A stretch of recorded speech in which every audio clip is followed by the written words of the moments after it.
Welcome to Second Listen Saturday on the Parenting Roundabout podcast, where we share some fun moments from a past episode for your weekend listening pleasure.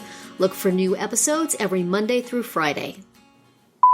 We're going to start off with some facts about lying, which sounds interesting because I haven't seen any of the articles related to this topic. So, Catherine, give us the goods. Well informed. Yeah. So, Terry had come across this article on time.com saying that the most common reactions that parents have when kids lie are explaining why it's wrong and punishing them. And this expert who wrote the article said, those don't work. I think the explaining why it's wrong, to say it's ineffective, I think is a little tricky, because one of the things that he says is effective is role modeling telling the truth. And he says that a little punishment is okay. Just don't go crazy. Yeah. So, it's one of those, I'm gonna give you the big, there's 3 ways to do this, and then kind of backpedal. But it's one of those, I'm a parenting writer on a deadline. Let me see what I can put together. Right. But, we did think that it was an interesting topic, because it's certainly something that every parent faces, I think, is, catching a kid in a lie or having to lie to your kid, because that happens frequently. Whether you're doing it sort of on purpose because you're trying to, keep something from them or affect their behavior in some way by telling a little fib.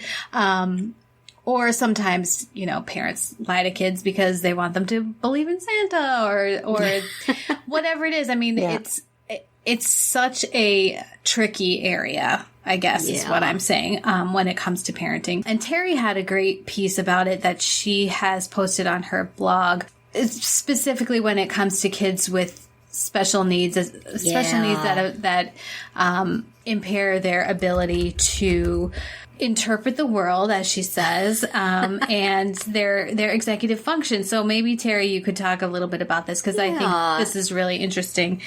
And there's plenty of kids that struggle with executive function, right? Absolutely. Executive function is a big thing right now. And you have to, I think, narrow it down to, is my child intentionally lying, with motive and purpose? That's a different thing. If you know that your kid understands that they are telling an untruth and is doing it for some gain, then talking to them, then explaining it to them, then punishing them, those things might help. But for a lot of kids, it's not that clear cut. I mean, I have a son with fetal alcohol syndrome, for which one of the main symptoms is crazy lying. They will stand in front of you and say with all sincerity and genuineness something that is clearly not true. Grass is blue. It's like it's objectively not true, and yet they're not connecting the wires up to know.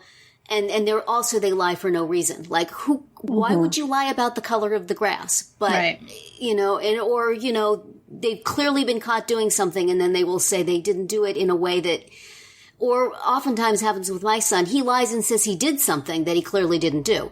So it's really confusing for a parent then, and you sometimes, if you get into the punishment and you get into the explaining, and it doesn't work and it doesn't make a difference, and then things escalate and escalate and escalate. So it's good to just stop and say, what kind of lying is this? Is this deliberate lying with motive and purpose, or is it just that my kid has no real way to put together what the truth is and express it? And if that's the case, you have to work on it really differently. That's been my experience pretty much entirely. So I've gotten over being angry about that stuff, and I'm often very concerned because I have no way to really know if he's telling the truth or not. Yeah. When it's something that's happened when I'm not there, it's really difficult to know. So one of the strategies I always adapted was just, and this is, the basis of my helicopter parenting, which is If I'm there and seeing everything that he does, then I know what the truth is. And if he tells me something different, I have a basis on which to say, well, let's talk about that. This is really what I saw happening. Now that he's older, I can't do that all the time. And so he comes home and tells me something. You know, we've had an incident where, you know, he bought something for his lunch at the stadium where he works. And I can access his bank account and I can see when he spends money on his card. So I'm going to find out. And he's like, no, I didn't buy anything. I said, I really think you did. I'm looking at your bank account here. No, I didn't buy anything. And it's fine that he buys something. Right, he's not exactly. in trouble for buying something. It's taking his brain a while to process that, oh yeah, I did. And there's nothing wrong with saying that. So it's really, really complicated. And with much younger children, I know parents sometimes get into this feeling that no child of mine's going to lie. And you got to stamp out lying right away.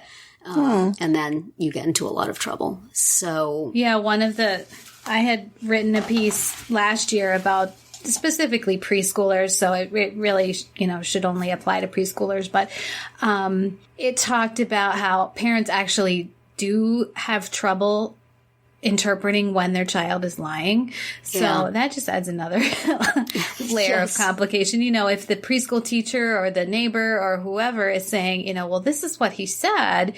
And you're like, well, no, he didn't say it. Right? I mean, it's just another whole, it just makes it more complicated to respond to. And that's another one where we've talked about this before. If your child is accused of some sort of misbehavior or lie, and you're not there, and you're finding out about it hours later. Oh, yeah. That's really hard to even talk to, even set aside discipline. It's hard to just even talk to your kid about it because they don't know. Yeah. They don't remember necessarily. So yeah. And a lot of times you want to stand up for your kid if somebody else says they've done something. Part of you is an advocate saying, wanting to defend your child, and then part of you is like, well, okay, did you do this? Right. Because if you did, I probably shouldn't be defending you against it. Right. But, we sometimes leap to assuming that other people are lying and not our precious child. And sometimes our child has lied, and sometimes it's not for a good reason, and it's not something that's easily punishable. Right.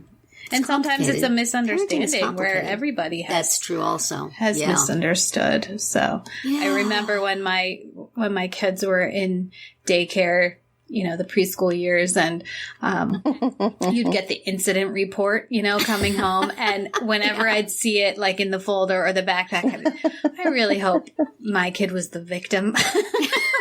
Like I'm really hoping my kid got bashed in the face today or whatever it was, because I don't want them to be the perpetrator. I want them to be the victim. Isn't that nice? Nicole, how does this play out in the classroom? Oh gosh, the classroom. Yeah, that's a whole other world. Yeah, you really I find in the classroom it's more of a formal process. And by doing it, or by going through the process, because as parents, we tend to react on the fly, right? And talk about it, discuss what had happened, and then it's kind of over, and the kid does most of the listening, and ideally, yeah, and then walks away from it, and you hope that they have processed something that you've said and are able to apply it to a future issue. But these days now, when you have, I guess, larger incidents which involve, he said, she said kind of stuff, generally, we'll have kids sit down and write out what had happened, the incident. And in that process of writing out what had happened or what the issue was, then kids have a chance to think about it a little bit more and maybe tone down what they were going to, the story that they were going to tell, if they were going, they're planning on elaborating a little bit more, they have an opportunity to tone it down. So I find that by just giving them some time away from the issue to really think about, okay, how am I going to say this? Because we often put kids on the spot, and, and expect them to come up with a response. And for kids who can't process that fast enough, or it's difficult for them to respond in the best way. Do you know what I'm saying? Yeah. And stress usually makes it worse. It does. And they get flustered. Yeah. Sometimes my son will just admit to something he didn't do just to get it over with. Yeah. Just because they know he knows that's what the person wants to hear, and it will make this questioning over, and whatever the punishment is going to be better than this ratcheting up of stress. Exactly. Right. And it's difficult. And very often as parents, we don't want to take the time to listen to what exactly happened, because we're caught up in the moment as well. And,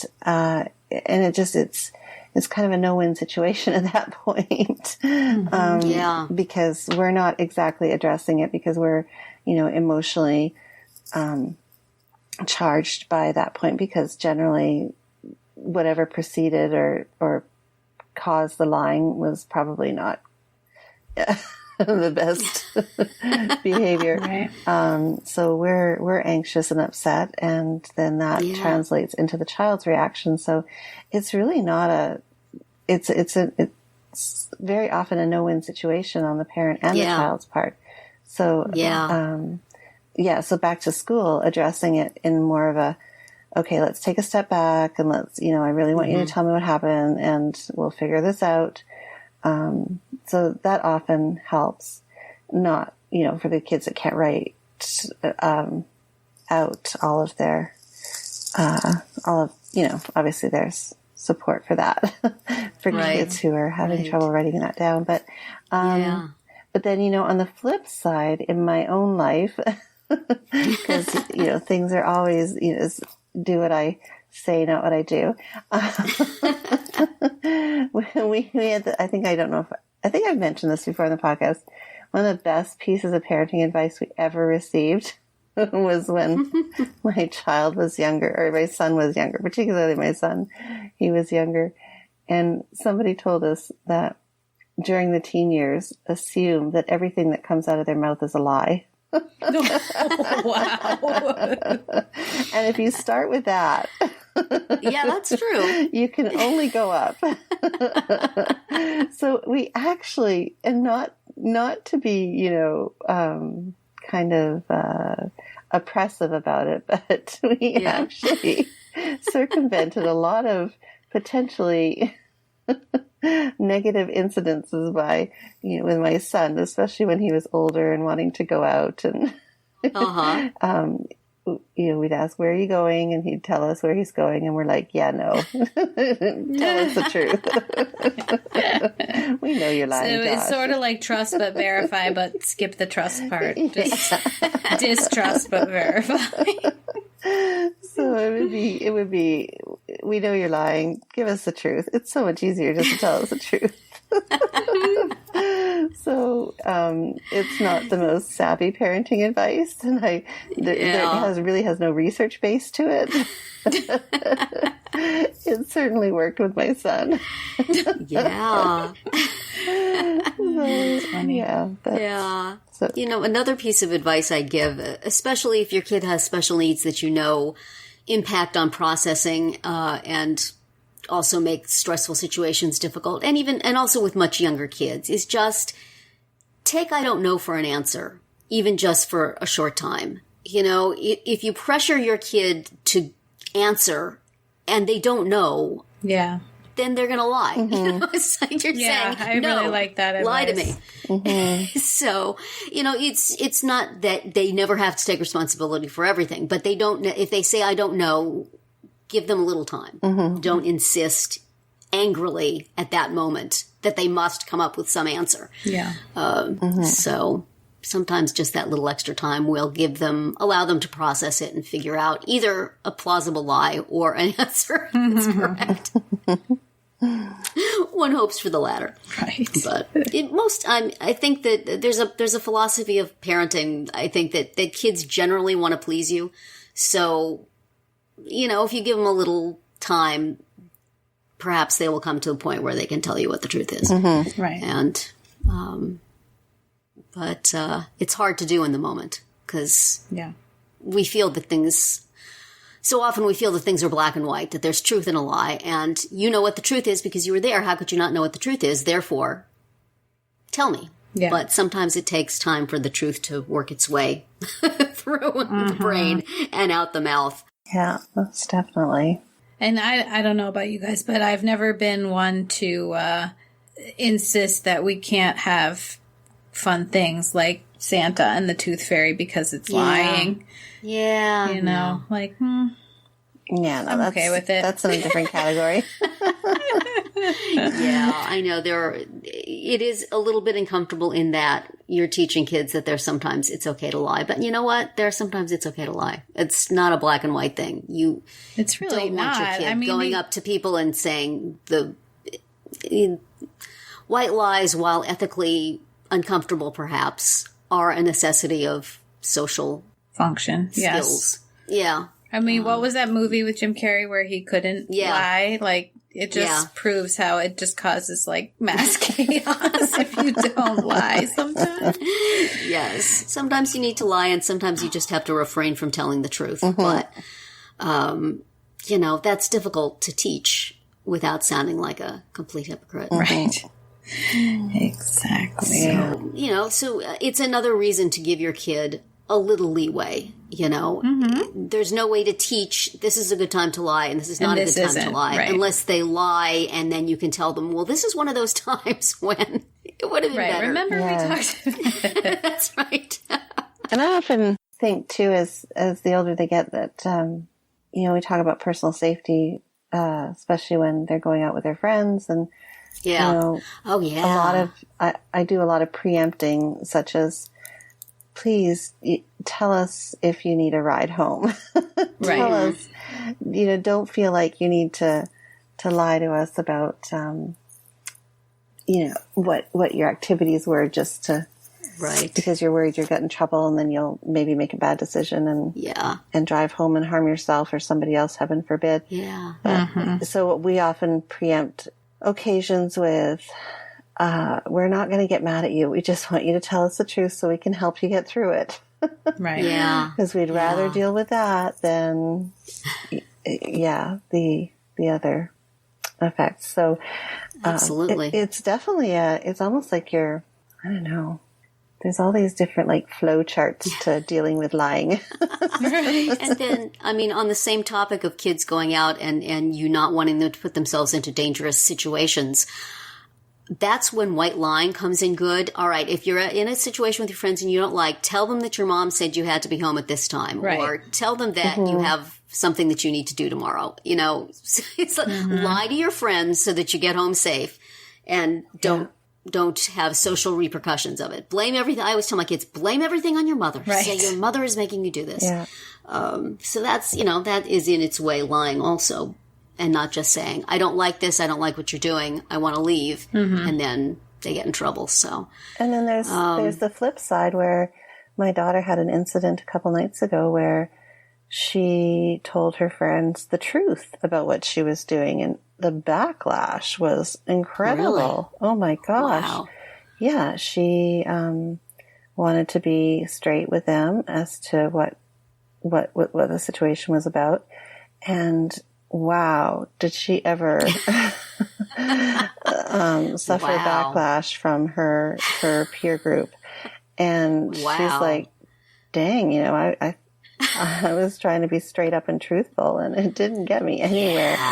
In fact, she was basically shunned for doing that. So, you know, what has that taught her, right? Like, this truth thing, highly overrated. Yeah. So, it's complicated. Yeah, it really is. So as with all other parenting advice we give, it's basically, it's not a black and white situation. No. It depends on the kids. It depends on the situation. There's really no one way to do that. Just good luck. Yeah. Good luck to you. You have to, you know, use your creativity and your instincts as a parent in dealing with this stuff. You know your kid and what your kid is capable of, and you should know their tales if they're not lying deliberately for their own gain, and, you know, go in for that. And if it's more complicated than that, then treat it like something more complicated.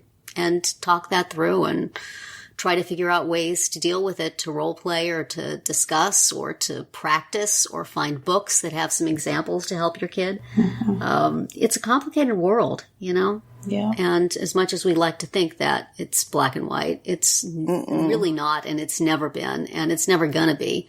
So, you know, you gotta roll with it, I think, a little more than most people would like to think. I think people think of lying as you know, something that you must teach your child not to do, and that every time they do it, it must be addressed. But goodness knows we don't apply that to ourselves. No. So we certainly do not. Just give your kid the same slack.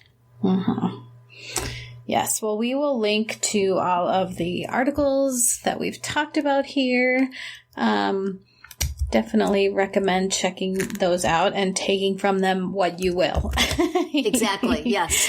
Take what you want and leave the rest is always our motto. That's the way to do it, yes. Have to put that into a logo. Yes. The Parenting Roundabout Podcast. Take what you want, leave the rest.